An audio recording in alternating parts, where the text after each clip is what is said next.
Dylan Huckabone. I like that name. Bant Ramp against Autumn Burchett playing Golgari Field of the Dead. You'll have deck lists up soon from our friends over at Cardboard Live, and this should be an interesting and fun one, because it looks like Dylan is taking a mulligan down to 6 at the moment. Both these players 7 and 2, still very much in top 8 contention. And so much on the line here this weekend for a bevy of players. Some looking to qualify for the Players' Championship, some looking to top 8 their first invitational. Some dead set on winning this invitational and doing it all in one fell swoop. Once upon a time is where Autumn will start things.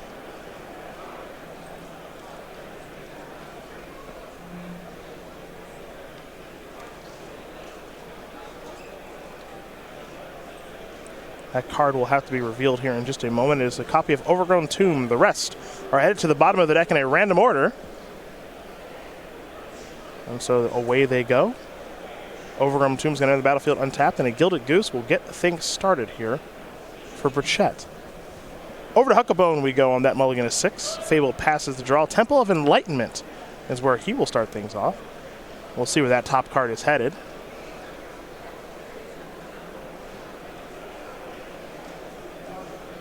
It's going to stay on top. Pass the turn back.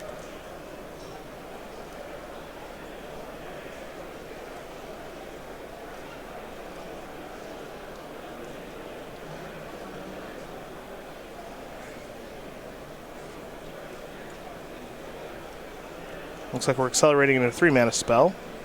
Tireless Tracker is a pretty good one. Good in a deck with a lot of lands, of course. And this is Autumn's card advantage engine in the matchup against Sphinx's Revelation on the other side. A Hollowed Fountain one in the battlefield tapped. Pass the turn back, Burchett. Doesn't have to be concerned with a card like Path to Exile. Just got to be a good feeling. There's a Field of the Dead. Trigger. Make a clue. Sacrifice the clue perhaps right away. That's exactly what she'll do. Tracker now a 4-3. Going to come in here for 4. Huckabone's going to fall down to 16. Huckabone's going to need an answer for this tracker because it does it all. Draws cards and pressures the opponent. Arboreal Grazer, not a bad draw here. Looking for some ramp is Dylan.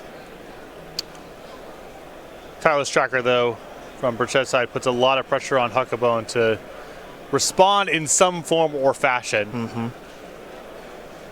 So they are going to comfortably win a long game with the pressure and card advantage of Tireless Tracker otherwise. Arboreal Grazer will allow a Plains to be placed on the battlefield, and we'll head back over to Burchett. They'll analyze their hand before perhaps starting things off with a Thoughtseize. And there is a Thoughtseize. Settle the Wreckage, Sphinx's Revelation, Hour of Promise, and a land in the hand. So some goodies here for Dylan Huckabone for Autumn to choose from. I mean, I imagine here the premium card is Hour of Promise. Sphinx's Revelation also amounts to a handful of cards, but not at a ton of selection. And it isn't a guaranteed route to Field of the Dead, and it looks like Burchett agrees. Oh, there goes Hour of Promise.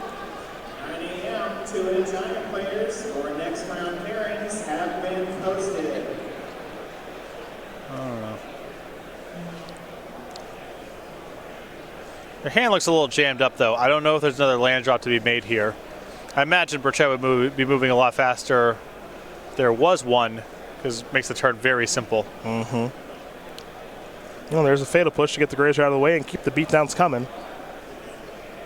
Another attack here for 4. Well, we'll pass the turn back over to Huckabone.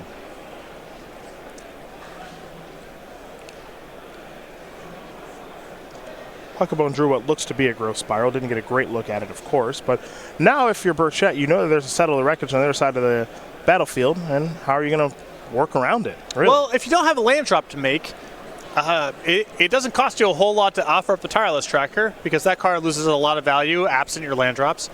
And Burchett would probably love to have more mana to work with to get closer to triggering Field of the Dead. It was actually a copy of Elvish Rejuvenator, pardon me. So I really don't think that, you know, if Huckabone just leaves up 4 and Burchett draws a land, maybe you just make a clue, sacrifice it, and see where you want to go from there. But I don't think Burchett would necessarily mind trading in the tracker.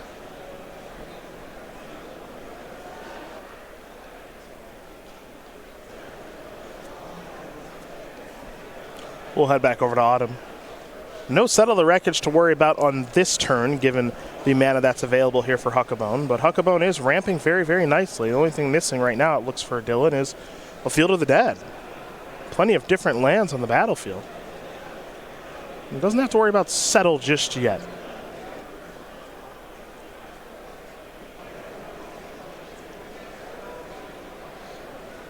Another play that is available to Burchett should it go that way, if you're worried about the Settle the Wreckage, you can also attack with the Gilded Goose and force Huckabone to decide whether or not to settle to get rid of the Tireless Tracker, but also allowing you to cash in your Goose for a land.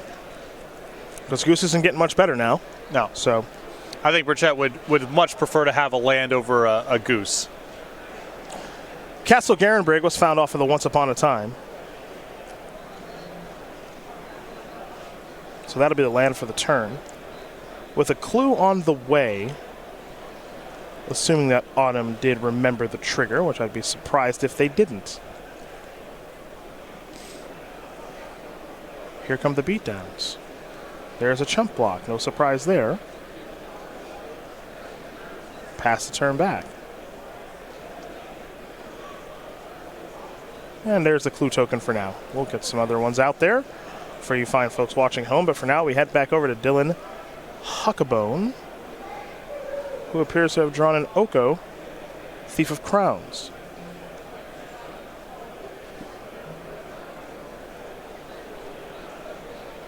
Yeah, and the pieces in Huckabone's hand just don't quite line up the right way here. Passing the turn with Settle when Burchett knows about it is problematic for a number of reasons. A Revelation is pretty modest in this spot.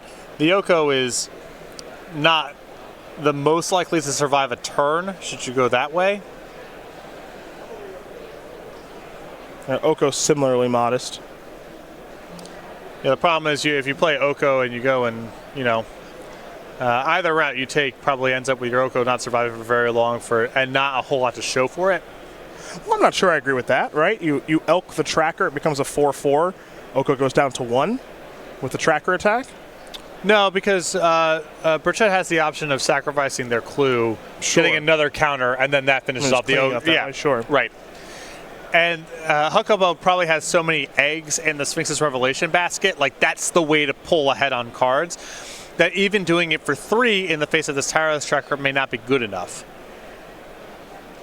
Well, we're going to find out. Here is Sphinx's Revelation. Up to 15 goes Huckabone. And a couple of lands, pardon me. Gross Spiral among those cards as well. So nothing too crazy from that Sphinx's Revelation. There's a Tranquil Cove. Gain a life, and now Burchett will sacrifice the clue. Tracker's a 5-power creature now. So we head back over to our Mythic Championship 1 champion, Autumn Burchett.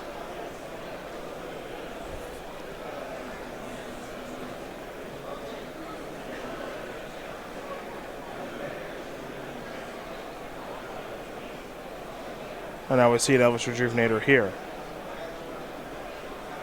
Top 5 cards. And there is at least one land among them. And all these mopey creatures do work to insulate Burchett from the Settle the Wreckage. Just one more attacker to send in there to convert into a land, should Huckabone try to answer the Tireless Tracker that way. If Near Deadlands was the find there for Burchett, that desert from Amonkhet. Land for the turn is another copy of Field of the Dead. Now here comes the Tireless Tracker for 5. There you see the Dead Lands. Taps for a colorless. Good with the Eldrazi, of course. You can pay a life to add a black mana to your mana pool, and then 2 black. Sacrifice a desert, which can be any desert, including the Dead Lands, and put 2 -1/-1 counters on target creature and opponent controls. It is worth noting that you can only activate this ability only anytime you could cast a sorcery. I watched Burchett yesterday tee off on some Llanowar with that thing. Oh, yeah. Also weirdly good at killing a Winding Constrictor. It's what we call a combo or a non-bo, depending on who's having to deal with it. Here is Oko. Tyler's tracker is now an elk, but it's a 5-5 elk as opposed to a 3-3, given the 2+1/+1 counters. And this is the flashpoint that Huckabone was trying to build towards of 7 mana. Oko would settle the wreckage mana up. The problem is I don't know how valuable Oko is going to be in the long term here, even if Burchett cooperates and attacks, because it's going to generate so many triggers off Field of the Dead that now you have an Oko facing down a sea of zombies, and that's not really a battlefield where Oko can do very much. Can't transform things into elks. Your clues aren't that valuable, and Burchett is going to be generating so many zombies that even if they have to attack into a 3/3 food token somewhere down the line, they'll have plenty of resources to work with. That's not going to be a problem. Well, and Burchett deciding exactly how to start this turn off. Another desert here is a good place to begin. Getting enough different land types on the battlefield. Currently looking at 6 of them. Field of the Dead, Castle, Garen Brigg. Those 2 deserts, an overgrown tomb, and then 2 Field of the Deads. Modern queue players, if you're still making your way to the table, Yep, and Autumn naturally sees that Gilded Goose will be attacking. And this is the hedge. You want to use your Settle the Wreckage? That's fine. I can convert these essentially useless creatures into additional lands. If you don't want to settle, that means I keep my 5/5 and your Oko's dead. Rocking a hard place here for Huckabone. I think at this point he's kind of committed to the line. I would imagine we're going to see the Settle the Wreckage here, but it doesn't look good. And you can see the hesitation. I mean, Huckabone knows this is his hands face up, and both paths are bad, but I mean, you've gone this far, right? What's the plan if you're not going to settle here? Yeah, and is Settle going to get any better? I think is another question, too. Settle is weirdly a bit of a drawback in this spot, and if you were to settle away, all these zombie tokens that would be coming, that's just more zombie tokens that are coming, presumably. So, all right. Well, I think Oko should be dead. Right, the counters are persistent. Yeah, I think Autumn is pointing that out now, yes. Yep. Yeah. There is some complexity as it relates to Oko transforming things into elks and what characteristics come along with that and what are stripped away. +1/+1 counters or -1/-1 counters remain on the creature. So that tireless tracker is a 5/5 elk. And if Huckabone wasn't aware that that's the way that it would roll, then I can see not casting the settle. But unfortunately for him, the Oko's dead with nothing to show for it, and he's going to be up in the same spot again next turn most likely. Here's a growth spiral. Looks like maybe a Sun Petal Grove came rolling off the top of the deck. Indeed it did. So that's a green-white dual land. We're heading back over to Huckabone now. Hour of Promise does not appear to be a bad draw. Field of the Dead is the missing card right now for Dylan. So it looks like we might be going that direction. And there is Hour of Promise.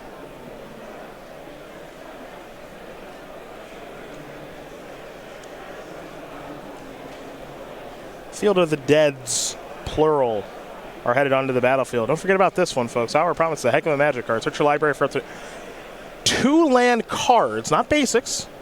Just 2 lands, put them on the battlefield, tapped, and shuffle your library. Then if you control 3 or more deserts, create 2 2/2 black zombie creature tokens. Now, doesn't look like Dylan's got the deserts, but still has the zombies, given the text on Field of the Dead. Now here comes Field of Ruin to take care of Field of the Dead. So 2 more zombies to show for it, plus cutting off 1 copy of Burchett's field. And there is a basic forest. So, as you mentioned, 2 more zombies on the way here for Huckabone. Burchett will get 1 zombie, where Huckabone, I believe, now will have 6.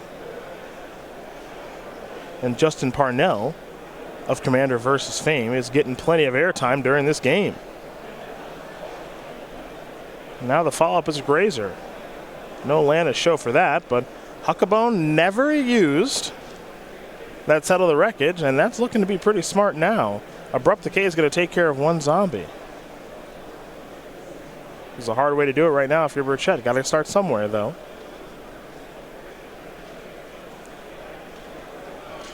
Castle Lochvain of the draw. It's not a bad one, but there's a question of just how much of the card advantage you can generate via drawing cards can keep up with just land drops and Field of the Dead. Yeah, that's a real question. I want to check Burchett's list here for Field of Ruin. 0 copies. Bad news. Only 1 copy there for Huckabone, but making the most of it. Came at a good time. That's for sure. The Elks Tireless Tracker is going to head into the red zone. It's a 5-5.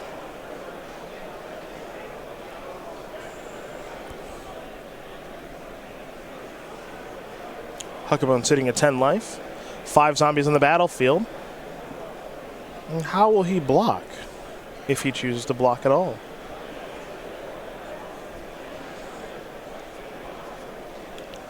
Well, going to 5 seems needlessly risky. I think there's a question of if you chump block with the Grazer or just put all the zombies in front and try to trade off.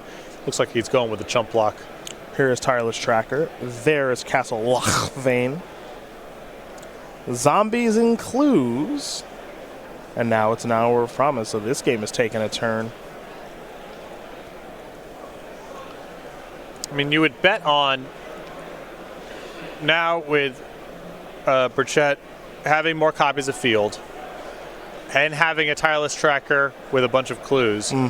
You would assume they get the better of it over a long game. Not a guarantee, but I think Burchett has moved into an advantageous position. It's certainly looking like it. That's a lot of zombies on the battlefield there, my friend.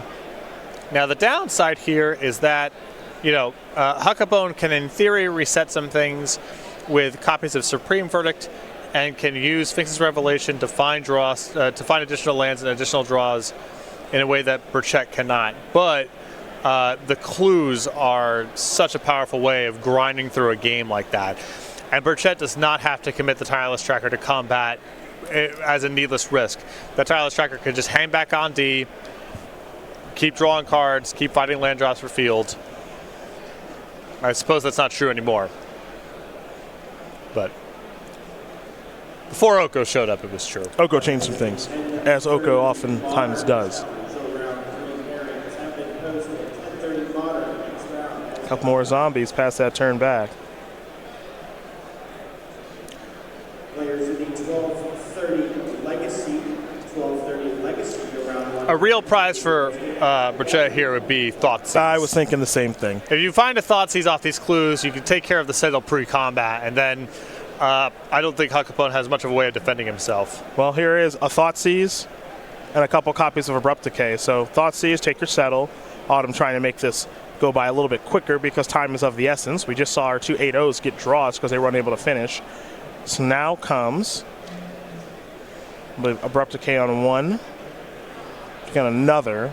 And now Autumn is just going to check to make sure that this is lethal. So 1 there, 1 there, and then I'll attack with all my creatures and my trackers that are Elks and win the game. So Autumn Burchett's going to win game number 1 here over Dylan Huckabone. Golgari Field able to take the lead in this matchup against Bant Ramp. And now we get ready for the sideboarded games, which could drag on even longer. It'll be interesting as Field of the Dead run into each other. We'll start things off with Dylan Huckabone, who's got 2 Tireless Trackers, 2 Teferi Time Raveler, 2 Rest in Peace, 2 Dovin's Veto, 2 Glass Casket, 5 one-ofs here in Walking Ballista, Night of Autumn, Return to Nature, Lyra Dawnbringer, and a Negate. I think the best card here is Tireless Tracker.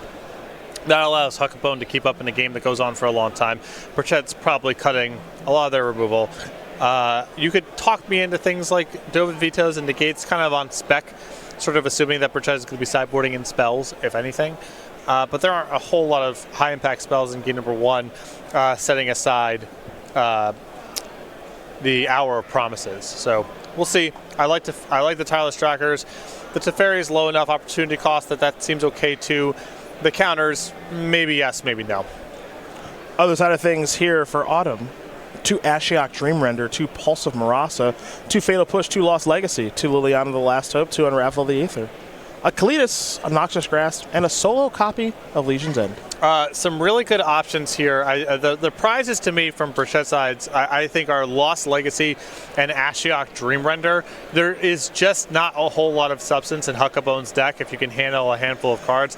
Ashiok is going to be hugely disruptive, and really, if you can pin Field of the Dead, it's possible the game just straight up comes down to decking, and Ashiok could do a lot of work there.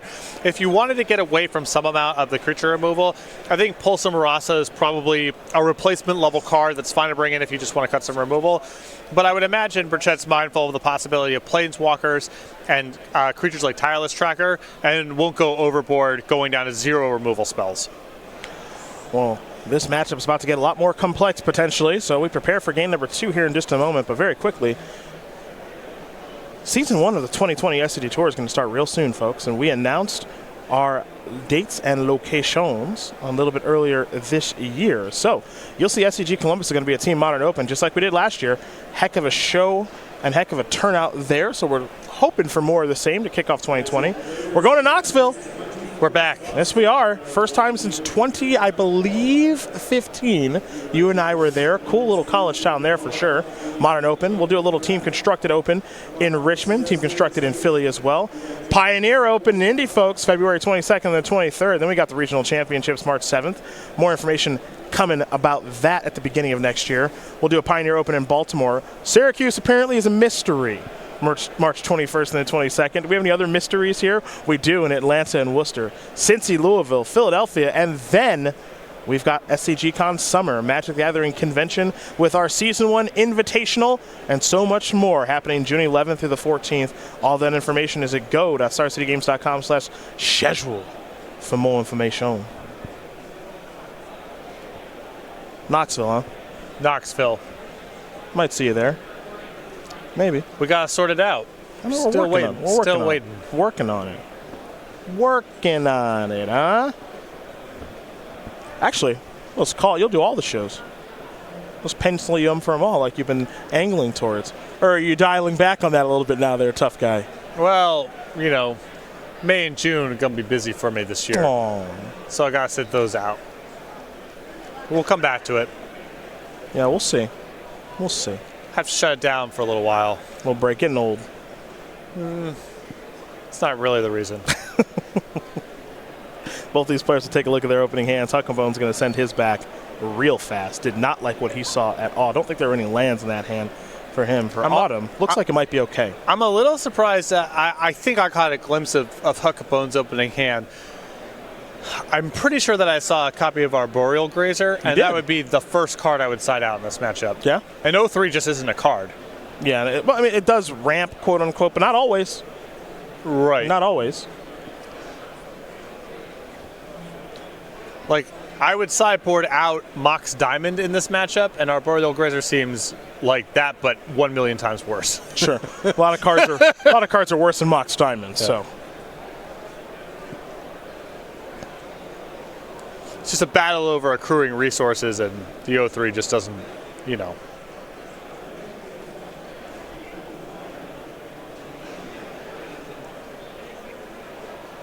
Top card will go to the bottom. That is a Lumbering Falls, and we are underway here in game number 2. A couple copies of Field of the Dead in Autumn Burchett's hand. Once upon a time, not a bad place to start. So we'll take a look at the top handful of cards. Autumn has made maybe an early decision, and now has made what appears to be a final decision in Elvish Rejuvenator. The rest of these cards will go to the bottom of the deck at random.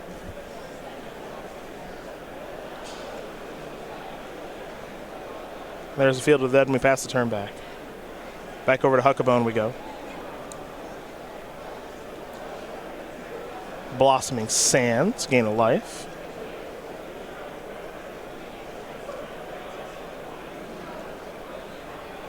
There's Atlanta War Waste. Pass the turn back. Both players off to a slow start thus far as Botanical Sanctum the draw. And now here's a Tireless Tracker. So Huckabone has one of his own. And I think it'll be important for Autumn to manage this card. Looks like Abrupt Decay may have just been the draw for the turn. And it looks like that's going to be cast. And I think it's important that you kill this creature right away. It was, I think, instrumental in Autumn winning game 1. That's a huge test right there, too, to be able to pass that one. Because Huckabone's entire sideboard is predicated on, Burchett going down to very little removal. Abrupt Decay is a low enough opportunity cost. It's good against planeswalkers like Oko, so you can easily justify keeping it in the deck. And getting a Tireless Tracker is quite the prize. Well, it's a Lost Legacy, folks. We'll take a look at this card. It's been a hot minute since we've seen it, and we'll, of course, get confirmation on what Autumn is naming. This one can be incredibly powerful in certain situations.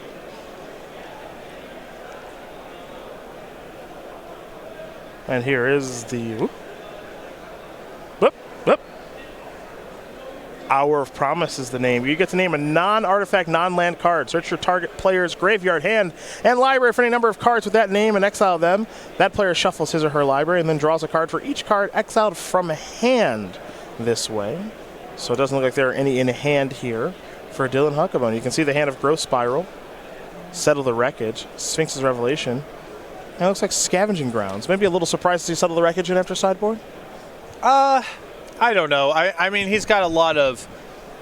Huckabone has a lot to cut in this matchup. And like I said, I saw Arboreal Grazer as we were combing through there. So I would rather have Settle the Wreckage than Arboreal Grazer for sure. Sure.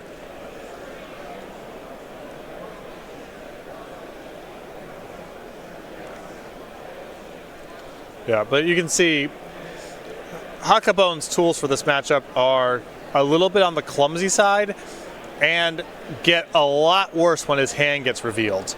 And that's been a big problem. It was a huge problem in game number 1 where Burchett was able to dance around Settle the Wreckage very easily.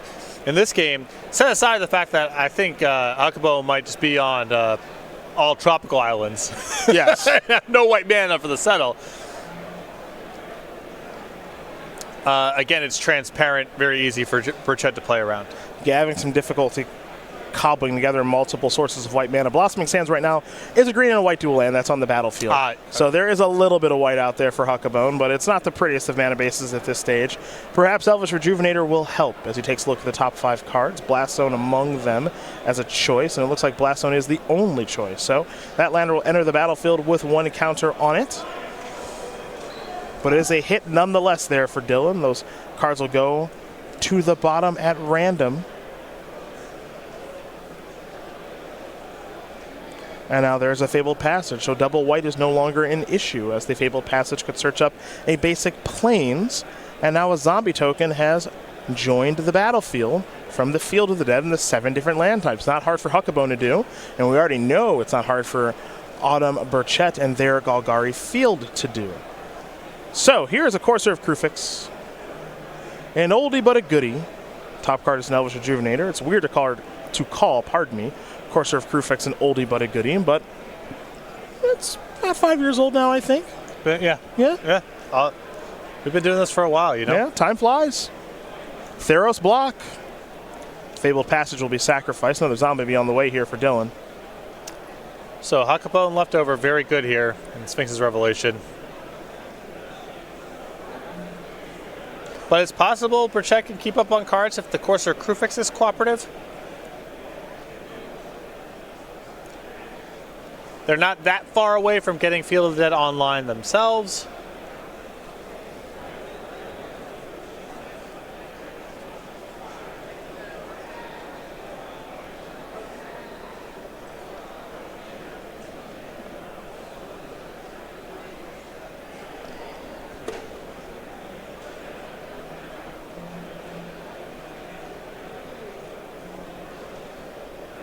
Now here's the question. Do you just take your money and draw 4 cards, or do you hold off wanting to get more? I err on the side of getting your money while the getting's good because of Thoughtseize in the opposing deck. Don't want to lose that Revelation. Sure.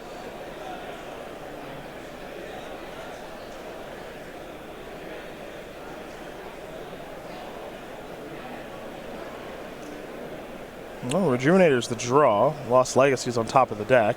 Now here is the Rejuvenator. You see Dylan wants to make sure he knows exactly what Lost Legacy does. Top handful of cards here for Burchett. Ooh, the Rejuvenator. Did it miss? Oh, First time I've seen that. It's tough to do. That's No hit with the courser either. yeah, that's six straight non-lands. There's a forest. A little bit of a surprise there. Just shows you, excuse me, that there are no guarantees in this game of Magic. As well, it would be pretty wild if this one missed 2. I think there's a Field of the Dead. All right, 3 Field of the Dead in the battlefield.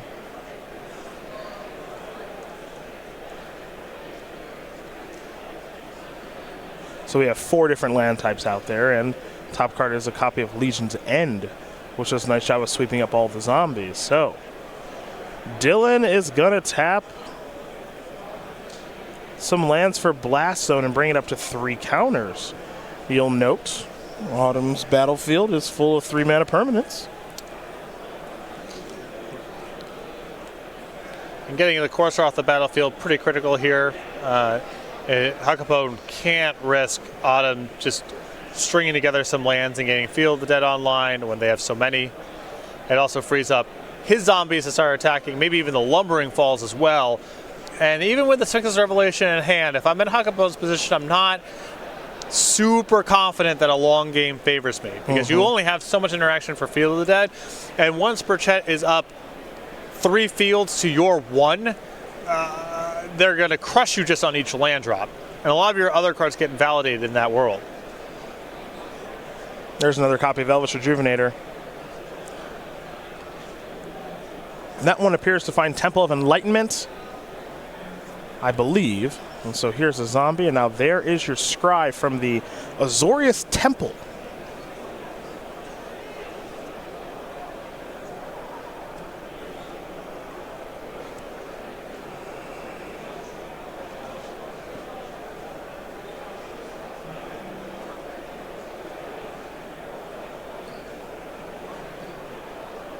There's a Rejuvenator.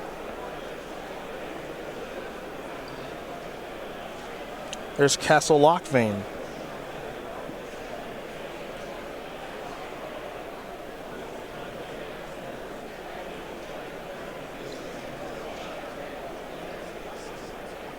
Now there's Legion's End to clear up some zombies. And now passing the turn back. What's a little bit unique about this situation here, while Dylan Huckabone does have a copy of Sphinx's Revelation in hand that he is working towards casting a large one here. Not sure how good that card is versus an opponent that has so many copies of Field of the Dead. Yeah, I mean, what does he actually get to convert these cards into? So if he finds extra land drops, that's good. If he happens to find another copy of Field of the Dead, that's great. All right, cool. So we'll put that aside for a second. Copies of Hour of the Promise are off the table. Those have all been swiped with Lost Legacy. What is actually left in the deck at that point? Are there card drawing spells? Yep. A couple creatures that aren't better than a zombie. I just don't know if he can really pull ahead.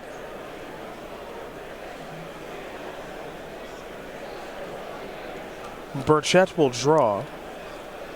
Looks like maybe another Rejuvenator's on the way. It's a Tireless Tracker this time. And now there's a basic forest. And there's your clue.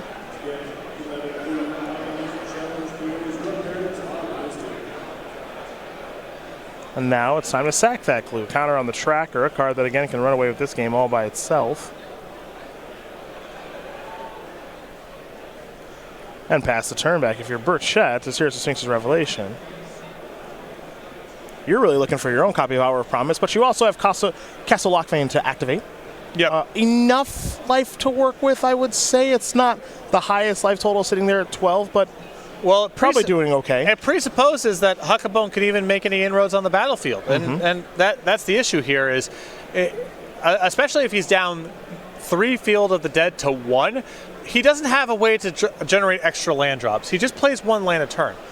So if he can't find a way to break up the cadence of play a land, make a zombie, and Burchett going play a land, make 3 zombies, that's the whole game. There isn't a whole lot of ways to move forward from that spot. Yep, snap block. Supreme Verdi's going to trade 1 for 1 with the Tireless Tracker. We've, of course, seen Supreme Verdict sweep away many more creatures than that, but Tireless Tracker is proving to be difficult for Huckabone to deal with. So now here is a Field of Ruin. There's your zombie. This is an Arboreal Grazer. And that's going to put a land onto the battlefield. There is a Sun Petal Grove that will join the fray. Another zombie on the way. Now passing the turn. So the castle will go active. And Autumn will take some damage to activate it and take some damage from the castle itself. We'll head back over to Burchett now as they fall down to 8. Doing a quick count of different lands here.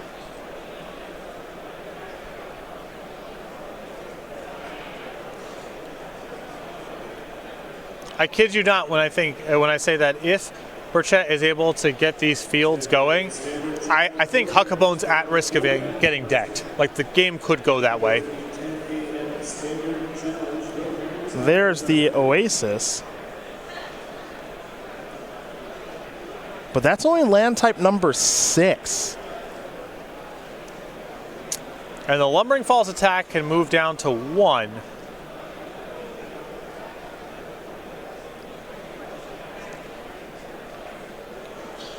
I'm surprised to see no Field of the Dead activation there at the end of the turn. A little surprised too. Now because that's a zombie off the land drop, and then you actually could represent lethal here. Now that was a really, really, really big draw there for Huckabone. Picked up a copy of Ugin the Spirit Dragon. Well, you know, that might sew this one up here. Yeah, and I think that might actually get this game taken care of. A very powerful Planeswalker is Ugin the Spirit Dragon. Oftentimes you see it being cast off of Tron lands in Modern, but it's showing up in another format here right now. Pioneer for the full 8 lands.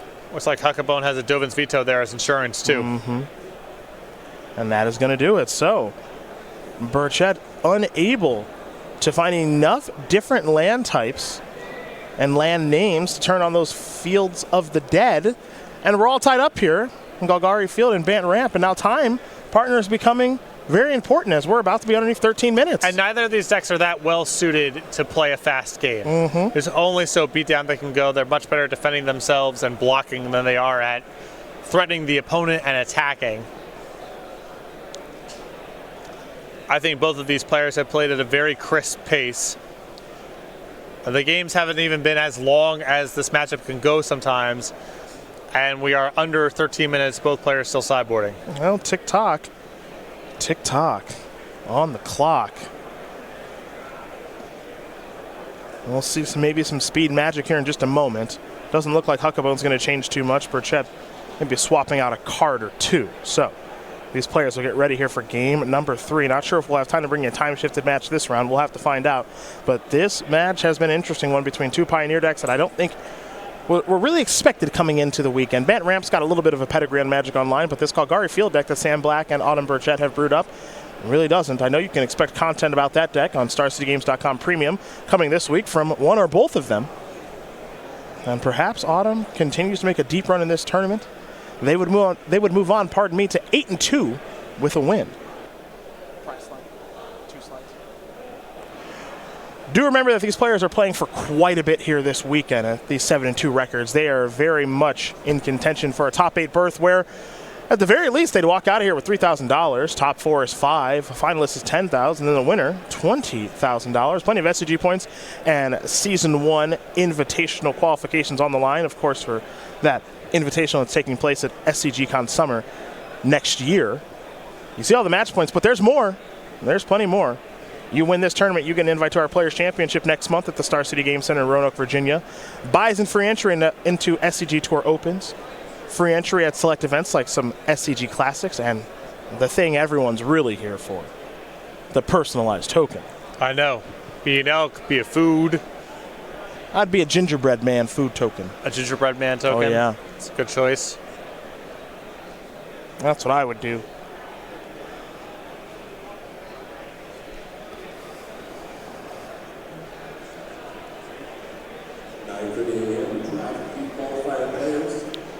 Looks like Huckabone has brought in his sideboarded copy of Lyra. I think if the removal you see is just Abrupt Decay, I could buy it. Or and Fatal Push. Yep. You know, now Fatal Push I can't imagine is in the deck anymore. Abrupt Decay's got a lot more utility, but Lyra could steal a game very easily just being a 5/5 flyer with the right casting cost. Saw Legion's End as well. Very true. Temple of Malady and Castle Lockmain to start here for Autumn Burchett. For Dylan Huckabone, you see the Forest and a Temple of Enlightenment. No, excuse me, that's a Hallowed Fountain. They look very similar to Temple of Enlightenment and Hallowed Fountain, but a Hallowed Fountain it is.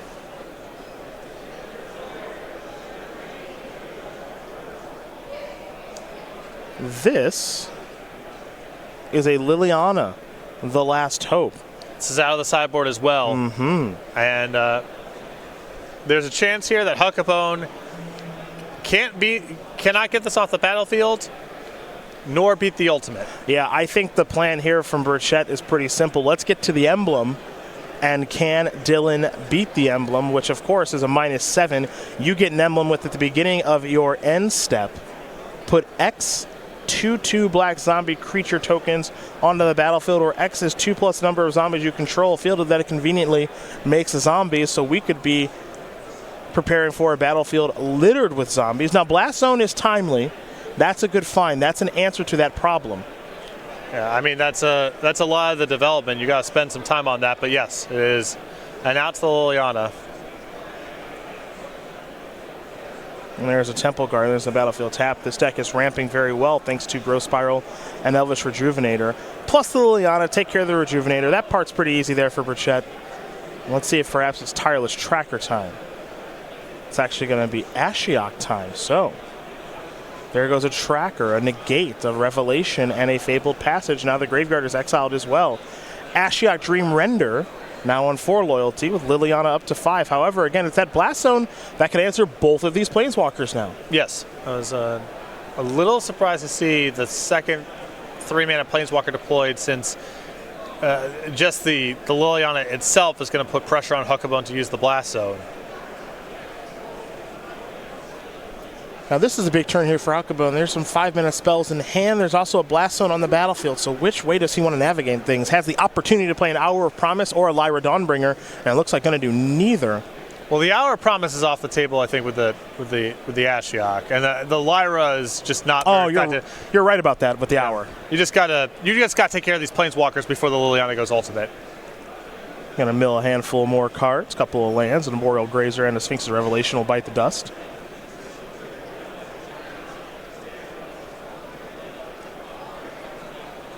Next up here for Burchett is Elvish Rejuvenator. So top handful of cards. Is there a land in here? They missed last game. They won't miss this time. Llanowar wastes the fine. The rest of those cards go to the bottom of the deck at random. Underneath 8 minutes to go here in this match. Another 3-mana permanent on the battlefield to get swept away by the Blast Zone. Well, that one just, who cares about that It's one? already done its job, yeah, of course. That one's already done its work. Blast Zone's going to move up to 3 counters. And we're going to head back over to Dylan Huckabone, who's got to take care of these 3 permanents with the Blast Zone before these Planeswalkers run away with the game.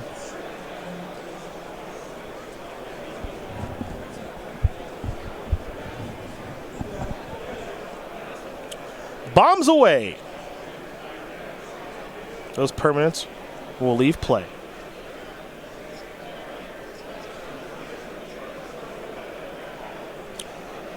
A basic island. And a passing of the turn back over to Burchett.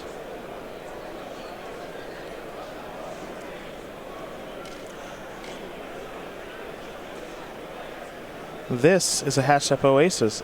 This is now a Hour of Promise. It will resolve. Field of the Dead's plural perhaps on the way. And they are. 7 different land types on the battlefield and some zombie creation about to occur. And don't forget about sacrificing that Fabled Passage for even more zombies, folks. This is what this matchup comes down to. It's about that card. And now, Huckabone's in the same spot. He's gotten into a couple of times in this matchup where ostensibly his best way to fight a game like this is with Sphinx's Revelation, but it's not clear he has the time, nor can he meaningfully convert the cards in a way that outpaces 2 copies of Field of the Dead. Well, let's see what comes next. Maybe it's a Field of the Dead here for Dylan. He's going to find Field of the Dead probably, or at least turn his on with Hour of Promise of his own. That's a big hit right here. Couldn't cast it before because of the Ashiok being problematic, but now can do it. There's Field of the Dead 1. Well, let's make that Field of the Dead number 2, pardon me. Checking the different land types. We got a Hallowed Fountain, a Temple Garden, an island, a plains, a field, a forest. And now Field of the Ruin is number 7. And a Field of the Dead joining things as well. So some zombies on the way here for Huckabone as we are about to be underneath 5 minutes to go in this match.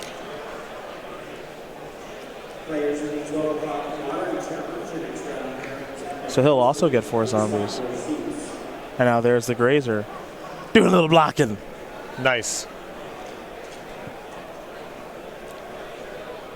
Burchett will not sacrifice the Fabled Passage yet.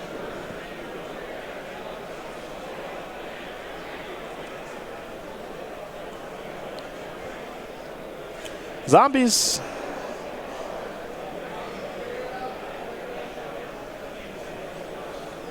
Let's trade them all. Grazer not blocking just yet. Here comes the big follow-up.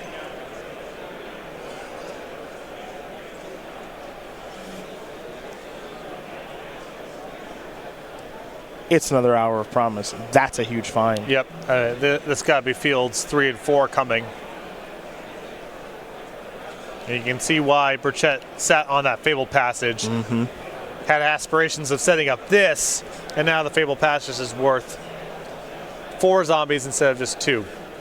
Much bigger plans with that Fabled Passage as here comes zombies aplenty.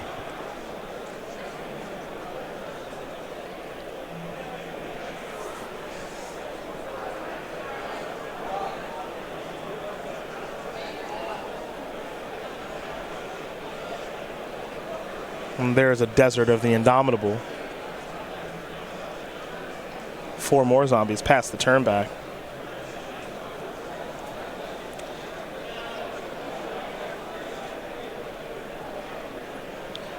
And you can see, Supreme Verdict and Sell the Wreckage in hand for Huckabone.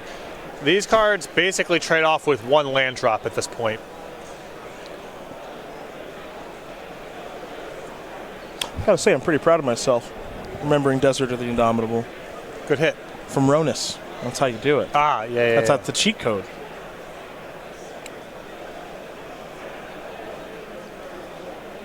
Verdicts. Clear it up. The Grazer's got to go too.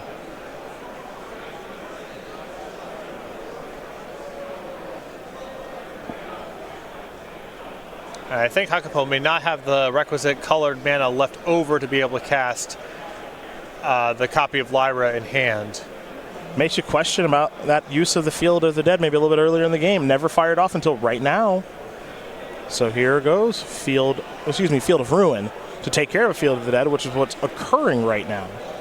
Burchett still getting the better of it, land drop to land drop here. 3 zombies versus 2. You're going to get 3 zombies from the Field of Ruin taking care of the Field of the Dead. And now finding the forest off the Fabled Passage means you'll also get 3 more zombies, so it'll be 6 zombies to 2. Here for Burchett. 2 minutes left in the match. Might come down to a AEW style draw here, folks.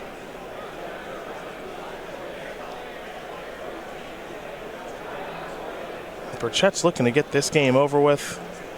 That is a tireless tracker.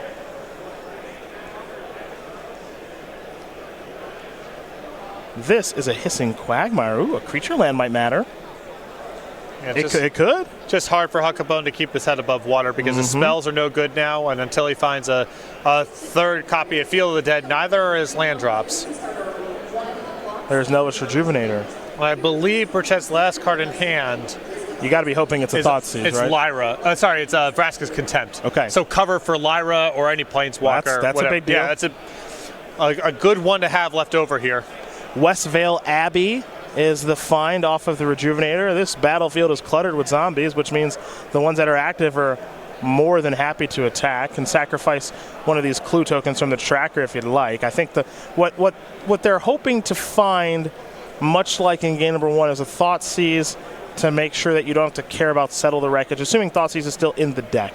There are the attacks, couple of blocks. We've got 30 seconds left in game number 3 of this great match between Autumn Burchett and Dylan Huckabone. Back to Huckabone we shall go. He will draw.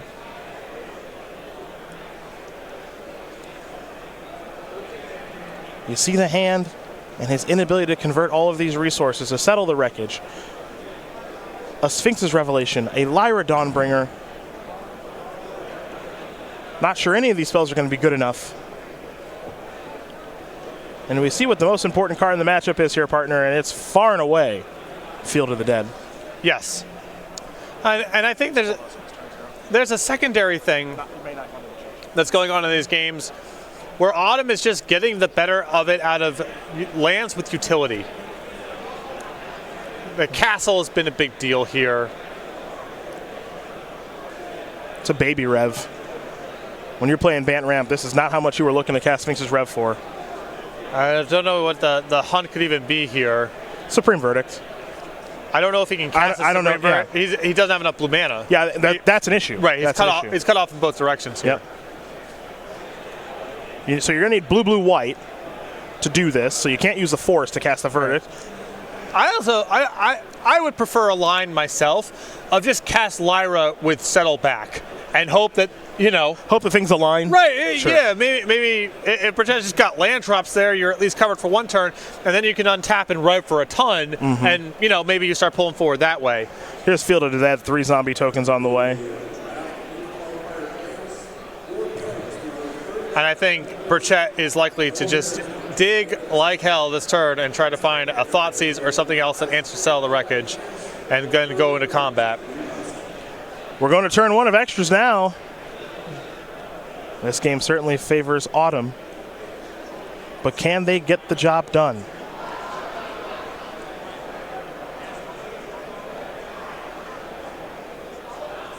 Oh, wow. What's up? Checking to see if the zombies can actually be made.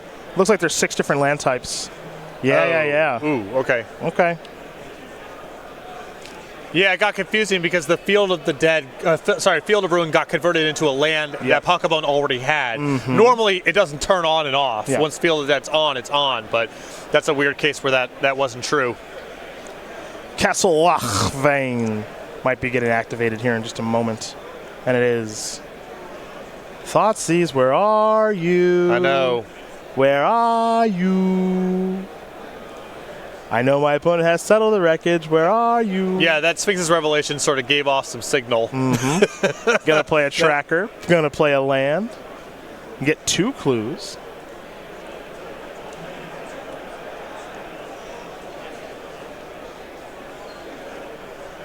Make a couple more zombies, of course.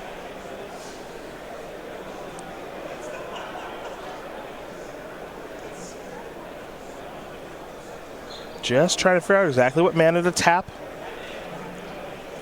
to sack some clues.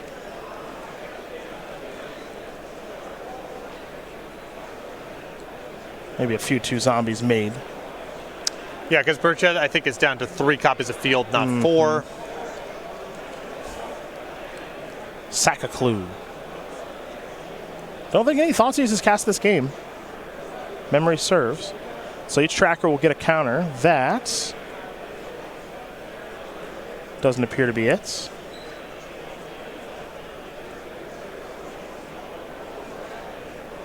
So let's try this.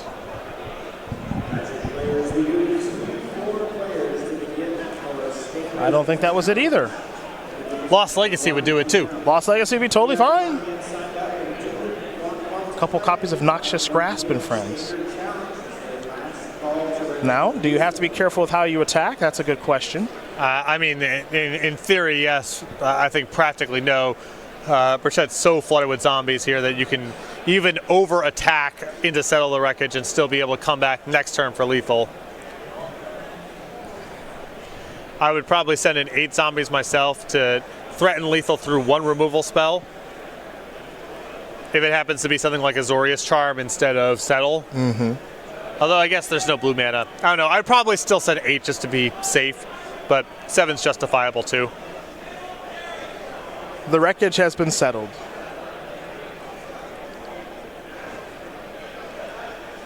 Burchett will go searching for a handful of lands. We'll see how many.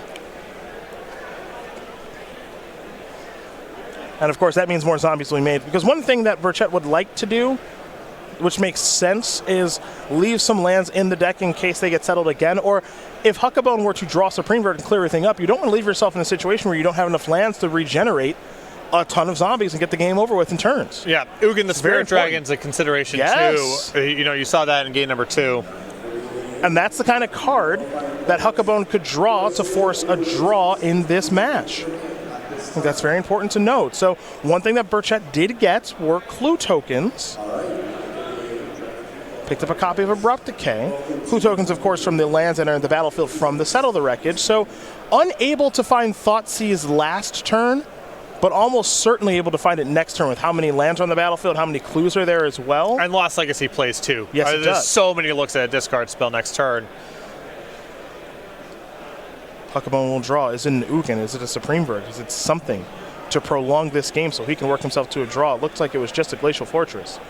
So now Huckabone's going to go, it looks like, towards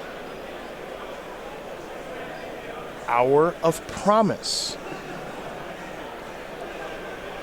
There is the Hour.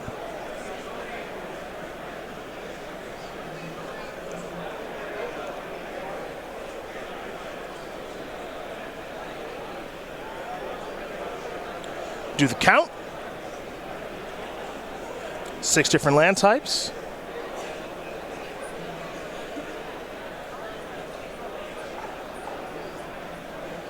So it looks like a blue castle, among other options here for Dylan. Yeah, I think one of the fields might have gotten milled over earlier from Ashiok. I don't know. That is correct. I don't think he's got the 4th copy left in the deck anymore. So it'll be Temple of Enlightenment.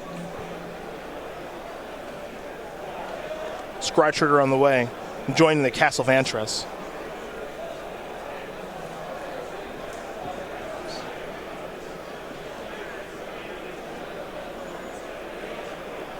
And now there is a Glacial Fortress.